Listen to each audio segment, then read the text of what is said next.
So what the f happened here? Magic ticket my ass, McBain. I can't bring people back from the dead.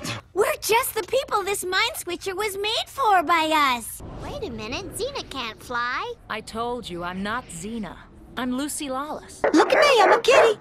Meow. Rhetorically and quality-wise, I mean, since, thanks to the pandemic and the weird release and this being the end of goddamn December, this is still likely to be the top Hollywood box office movie. And as far as the studio, who already preemptively got told by their bosses to cut losses and dump their entire 12 months of product to streaming no matter what happens is concerned, not failing is probably the same as succeeding, and they greenlit a part 3 before the tomatoes had even hit the footlight, so this is still part of the somewhat technically kind of working side of this decidedly lopsided mega-franchise. But on like a fundamental how's-a-movie level, Wonder Woman 1984 is basically a disaster. The plot doesn't make any sense, the narrative conveying that is sloppy, the overall story both are trying to convey is exceptionally silly, the screenplay is just kind of bad, and the actors all seem stranded most of the time, unless they're engaged in action sequences where they defeat the villains and then lose to shockingly inconsistent special effects themselves. Worse still, even with the divided response, you can already tell that it's not that divided, with arguments over the film's merit generally breaking down to here's a rundown of everything that doesn't work, versus yeah, that's all true, I just liked it anyway, and or I had fun with it as a cartoonishly bad action movie, please let me have this, I've been locked indoors during a plague for 9 months. Thing is, I can't exactly disagree on the latter spirit. Functionally or not, it's clear from the get-go that making a big, colorful, intentionally campy and deliberately silly superhero movie actively drenched in retro Silver Age DC Comics cheesy sincerity was exactly what director Patty Jenkins was going for here in terms of overall narrative and aesthetic, and she got her way. The bad guys are over at the top, the hero fights for and with the power of friendship, love, and appealing to people's better angels, the entire $200 million action-heavy enterprise is hinged on the story device of a magic rock that grants wishes, and Wonder Woman can swing by her lasso from lightning bolts or just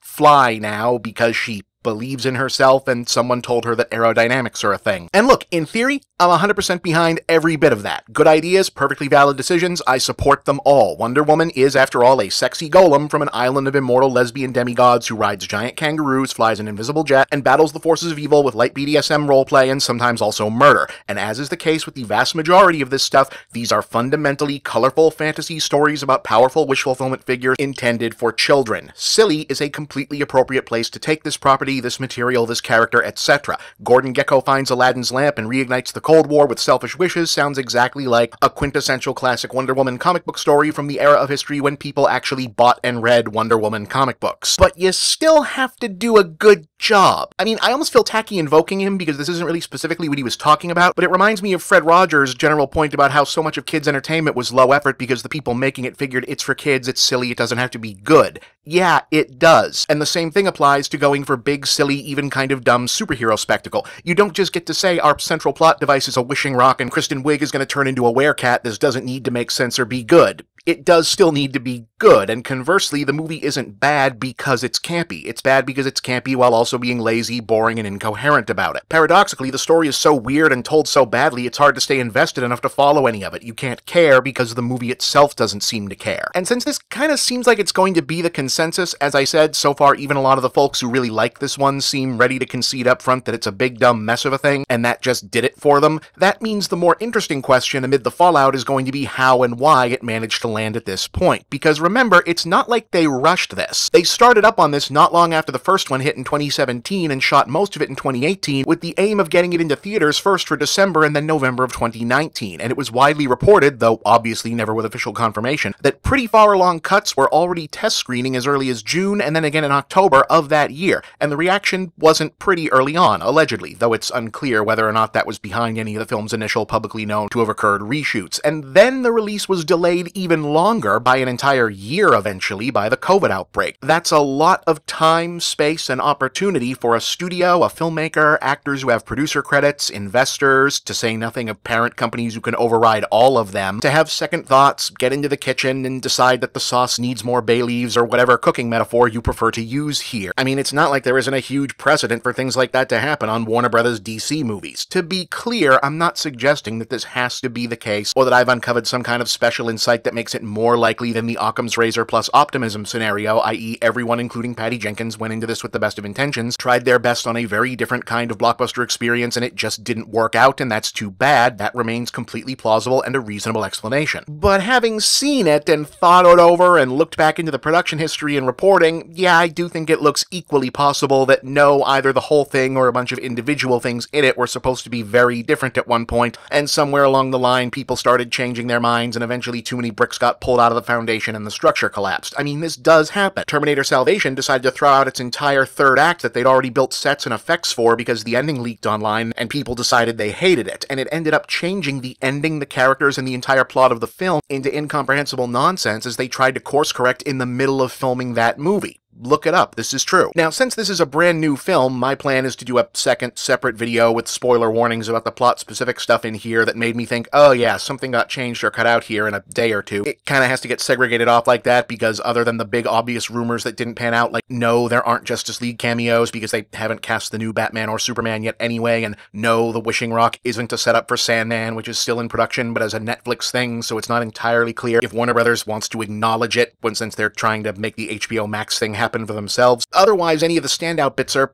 spoilers, so look ahead for that. What I can say broadly in terms of conjecture and deduction for now is that if things did get chopped up and moved around here, it was probably an ongoing piecemeal process and not an all-at-once overhaul, hence why the whole thing feels clunky and disjointed. The entire time this has been in production, the rest of the ever-changed project to right the ship at Warner and DC has been playing out in the background. They've scrapped whole projects, changed direction, recast roles, changed their minds about whether or not to reset their main continuity, and if so, when, where, and how to do that, and now, according to DC Films president Walter Hamada in the most recent New York Times, they're looking to split their releases into some theatrical movies and some streaming spin-offs, while also maintaining separate running continuities for some of the more popular characters, including, for example, at least 2 different series of live-action Batman films running at the same time, so the Robert Pattinson version doesn't have to worry about interacting with the other stuff because they haven't figured the other stuff out yet, with Hamada additionally confirming that the eventual Flash movie will be a Flashpoint thing, worst kept secret in the industry at this point, meant to explain the DC multiverse for mainstream audiences so that multiple running continuities from multiple versions of the most popular characters can be constantly running in sync. I gotta tell you, that sounds awful.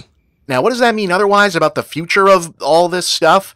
Well, clearly, no one can say because there still doesn't seem to be a clear, coherent plan, or even a vision or general idea for any of this that can't be thrown out and changed on a whim to the complete detriment of any one individual film or several down the line, or even an entire otherwise unrelated studio slate. Now, that's not necessarily a bad thing. Making a rigid plan before you know if anyone wants what you're planning to make is how you end up with a disaster like the Dark Universe over at Universal, and while everyone touts the Marvel model, the real secret to Marvel Studios' success is that the whole continuity consistency thing has never actually been either as deeply connected, important to the overall story of the individual films, or taken as seriously as you think. Odin's treasures. Fake. It just feels like it does after the fact, because they make the payoffs actually count for something, and you feel like you earned something and were in on a special little secret. In other words, the problem here isn't that the studio still clearly making up the DC universe as it goes along. That's actually fine. You can make these things up on the fly. All the stuff it was based on was made up on the fly in the first place. The problem is they don't seem to actually care about what's getting made up, no matter how much work is going into it. I'm Bob, and at least for now, that's the big picture.